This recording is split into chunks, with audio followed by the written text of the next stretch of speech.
Greetings, everyone. Here I am among the flowers in your Star Sanctuary. Today I want to read to you from one of my works entitled the Merlin Chronicles. This is not in my spirit store, and in fact it's not even electronically transcribed yet. That is going to be happening soon. And so I thought I would like to read just an excerpt from that publication in lieu of it actually being published fairly soon. By published, I mean, an electronic download from my store.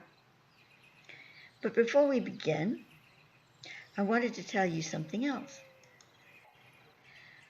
We have a project going called the NEAAF Library and Research Resources Project.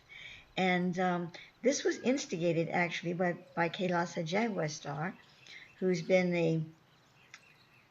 a reader of my work, a proponent of it for many years, since she was 17. And she's now in her late 20s, I think. And she really wished to get some of my work. There's so much of my work that's scattered everywhere on different sites and different books and different things. And she wanted to bring the main part, at least, of it all together in some way. And so one thing led to another, and we formed a little group to do that. There's several people involved, and so that's what we're doing. I don't know how long it's going to take or if we'll really complete it or not, but I'm hopeful that we will. And out of that has come my dredging up the information for the Merlin Chronicles. My actual copy of it has completely disappeared, but it was composed from 2 issues of the source back in 1987. So I couldn't even find that at first, and I finally found it. And also another dear friend who, Sandra Llewellyn, who has followed my work for years and years and years, she has all my hard copies. She's ordered all of that stuff when it was orderable years ago in hard copies, so she has it. And bless her heart, she's scanning it all to send it to another member of our group here, of our NEAAF group, and that is Kathleen Miller, who's going to transcribe it and send it on to Kailasa, and here we go. So I'm excited, and that just prompted me to thinking, hey, well, why don't I just read a little bit from the Black Rose translations? Why don't I just, read a little bit from Merlin's Chronicles? So that's what I'm going to do today. We will begin this journey into the past of the late 4th century through into the 5th century, an age of magic and mystics. It was a time when the ether veils were still raised in certain places on the planet, as fragments of the crystal ice canopy clung to the sky over Great Britain and portions of Europe and Asia. Here we find the enigmatic figure of Myrdin, that's Myrdin, of Galatane, that's Galatane, known to us through legend as Merlin, Grand Wizard of King Arthur's realm.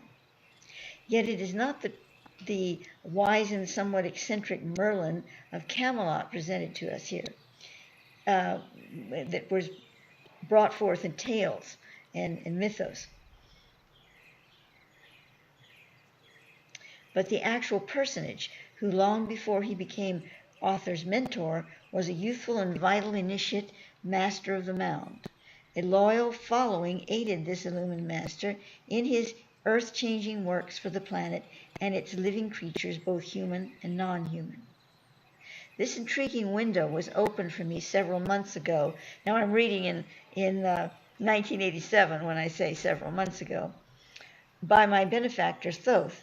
I had been aware for several years that Thoth had been one of the layered souls of Merlin, but he had also told me of other incarnations assumed by him, and since I had no real knowledge of the Merlin Other than storybook versions, I was not particularly interested in the wizard Merlin. This was to change abruptly when Thoth lifted the veil for me, and I peered into the misty folds of the goddess's robe to behold Merlin of Galatane. It was then I saw myself among his followers and co-workers in light, and others whom I now know were revealed to me as having been gathered with him in that age. These identities I shall keep private, but the story need be told. To begin, an explanation of layered souls should first be given. When an incarnation window is open for an aspect of karmic interaction affecting many people, often that incarnational entity is comprised of multi-souled levels. This is allotted in order for that window to become fully expressed to deal with all aspects of those many people who will react karmically to that entity's life. This is not always the case with a visible personage. For instance, Thoth Hermes himself, in his incarnation as Thoth, is only one soul. Yet Merlin was 5 souls layered, working together through the window. Turn the page. That was Merlin. In a layered entity, there is first the body soul, that soul which attaches directly to the body chakras, animating the physical mode and coordinating with the ensuing soul layers with that biolink and the other connective souls of the layered complex. It is difficult for us to contemplate more than one soul working in such unity, but with spiritually evolved entities such as Merlin, this is accomplished. Thoth explained to me that he himself was not a product of layering because his service required single entity consciousness. He did not elaborate further. Merlin was a 5-soul entity. It was in the most illuminate layers were Thoth and the one known as Saint Germain. There were then 2 other souls serving and grounding and balance factors, and one is now incarnated as a female of great spiritual power in the inner earth. The other is presently in male incarnation upon the surface of the planet. I am in contact with this individual, who was told years ago by a mystic of renown when he was on the Isle of Man that he was the Merlin of old. At a later time, he was also told that he was the material link of a multi-spiritual being. Lastly, there is the body soul of Merlin, which is sealed away etherically, awaiting its future release when it will re-enter the physical body of Merlin, still suspended in the crystal cave. Now, I would like to add here about this Merlin personage, this man who's probably no longer living because he was rather old at the time. I say old, probably no older than I am now, but that was years ago. However, I can't remember all the details of it, but I had already, when I had seen him, and this wasn't on YouTube or something because they didn't have those in those days. I can't remember if it was a book or what, or an article in a magazine perhaps.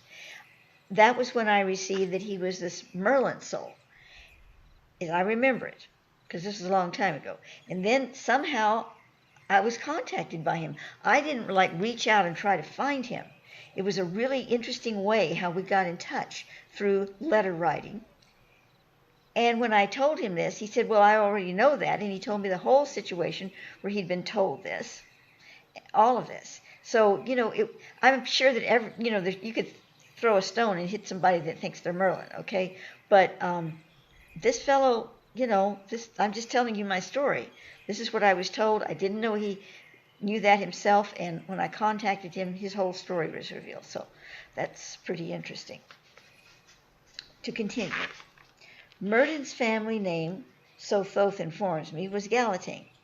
This family was originally from Gaul, but his father, along with 3 aunts and an uncle and their families, came to the Isle of Man off the coast of Scotland, led by a Shining One in his father's visions.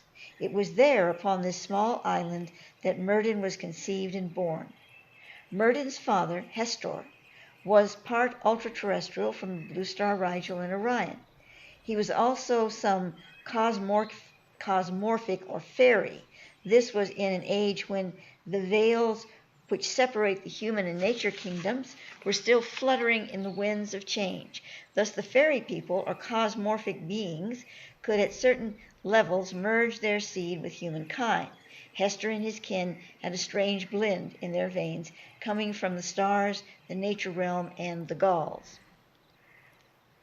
Merlin's mother was named Mary Grace, for at her birth all in the room saw the mother of Christ hover near the babe. Mary Grace's mother was a part Jewish, but I should really have said Hebraic, Christian, and a direct descendant of Joseph of Arimathea, uncle of Joshua ben Joseph, descendant of Joseph of Arimathea, uncle of Joshua ben Joseph, Jesus Christ. Well, I really botched that up. Let me try it again. Mary Grace's mother was a part Hebrew Christian and a direct descendant of Joseph of Arimathea, uncle of Yeshua ben Joseph, Jesus Christ. Hester, from the house of Galatane, married Mary Grace, from the house of Arimathea, descended from the house of David, in a Celtic Christian ceremony at the foot of the Holy Hill, later to become Chalice Hill, in Glastonbury, at Somerset, England. They made their home on the Isle of Man, where the Shining One of Hester's vision had brought him. From the eyes of the Shining One, Hester had been given the sight.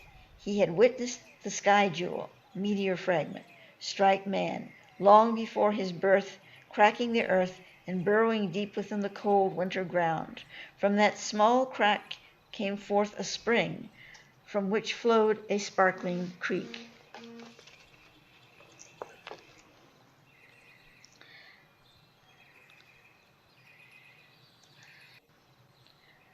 All this Hester had seen in the mirror light of the Shining One.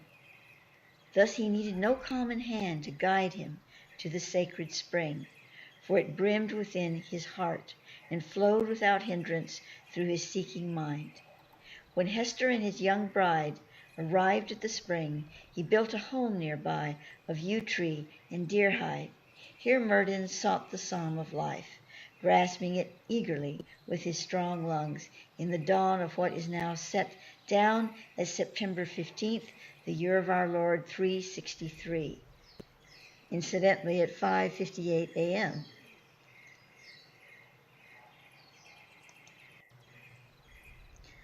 The child Merlin dwelt in a world between human and nature, touching both, yet aware, even in youth, that he would never be truly accepted by either realm. Merlin's father felt the burden as well. He became troubled and haunted in dreams by his own fears. He was sorely tempted by the dark side in the flexing of a power that brought security to his feelings of uncertainty. The story of Hester of Galatane, his temptations, trials, and eventual triumph, is a book unto itself, so I will not in this writing venture into that forest. However, it need be known that Hester fell from grace, not only in the sight of God, but in the eyes of his lovely Mary Grace. When she found her beloved to be a practitioner of the dark face, he who masks the light and no longer following the star-sent gaze of the Shining One, Mary Grace fled the sacred grove of the sky jewel spring, taking her 3-year-old son with her. She left Hester to his own wanton magic in a dark cavern near the grove, and went out into the night. The child conceived of her husband's light, clutched to her breast.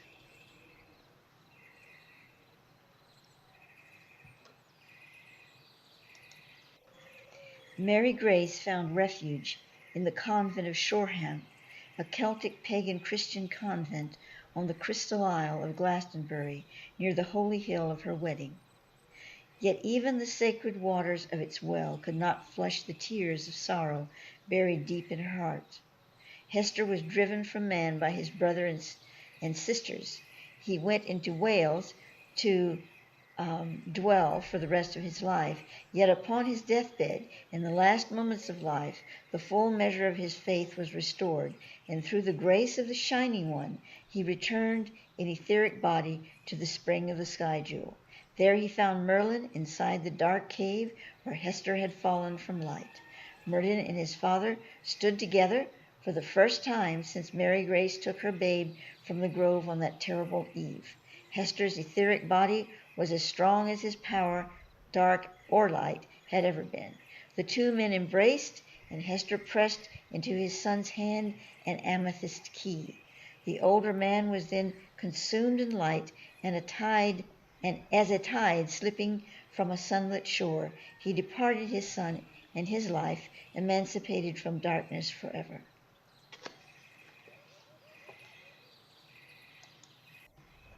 With the amethyst key, Merlin opened the Book of Worlds, each page scripted by the racial mind, entwining the ages of man with the ageless realm of nature and spirit.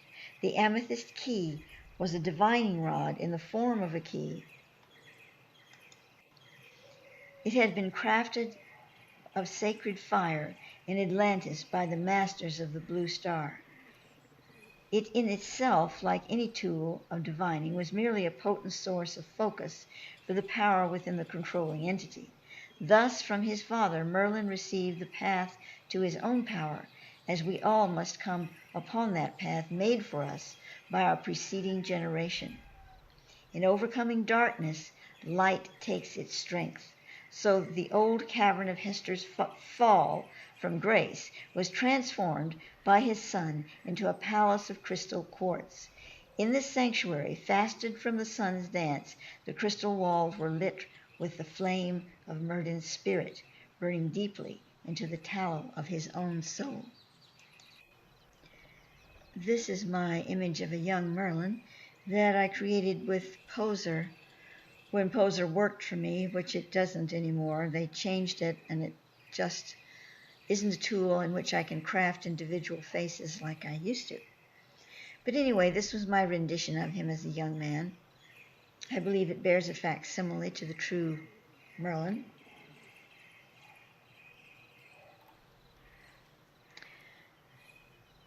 Okay, I rushed past many fascinating chapters in Merlin's life to find him deep into his chosen work, programming for future restoration, the Earth's network of etheric ley lines correspondent to the geophysical structures of the planet.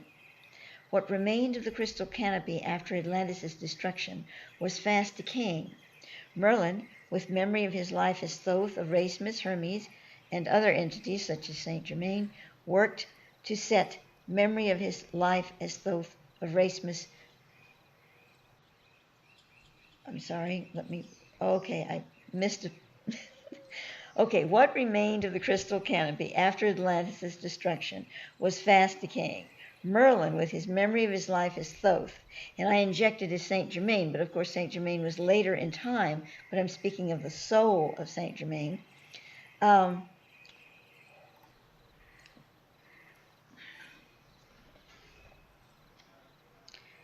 Worked with certain keys or signals for future alignment of the Earth's etheric and physical axis and accompanying ley line balances. He selected from among the pagan initiates of the age those whose service was destined to be twined with his. These he sent into schools for preliminary instruction if they were not already knowledgeable. Then they were brought back to him for attunement to the inner mysteries. As Grand Illuminary, Merlin brought to each of his following the sight that had been passed to him through the blood of Galatane.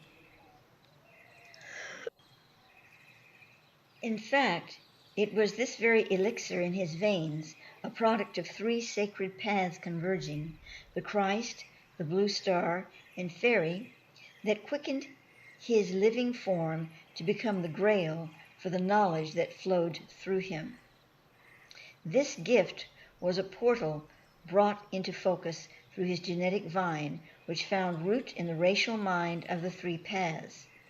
It was the need for continuity of the three paths that brought Merlin to the next threshold, that of engendering his strain into the new and tender matrix which was being formed like early frost upon a budding tree. This new pattern, coming from the hierarchical blueprint, was the bringing together of the Celtic Druid paganism, the knowledge and practice of the goddess or divine nature of earth and woman, man, and the Judeo-Christian doctrine, the divine Father-Son aspected through the descension of the Holy Spirit into mankind. Within the genetics of Merlin of Galatane, the crucible for this merging was contained. In the substance of life, carried from one generation to another, we find the pure energy of manifestation.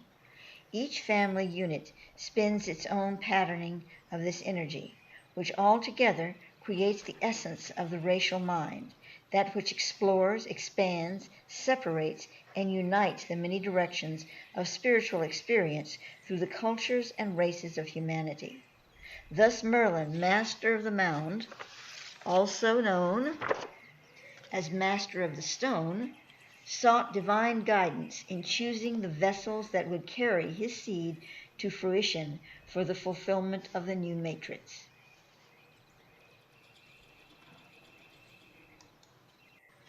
And so that concludes my reading of just a little bit of Merlin's Chronicles. It's not a long book. It was actually combined, as I said, from 2 long issues of the source, but it's pretty packed with, well, a different story, as you can see. And so hopefully we will have that available. Of course, to portal members it will be without charge, but it will also be in my spirit store, available for purchase as a download. So you have a little bit of that now to take with you and to think about, to feel. Because all of us have a little bit of Merlin in us, don't we? We all share the collective heart and mind of the Dragon Star. Aloha.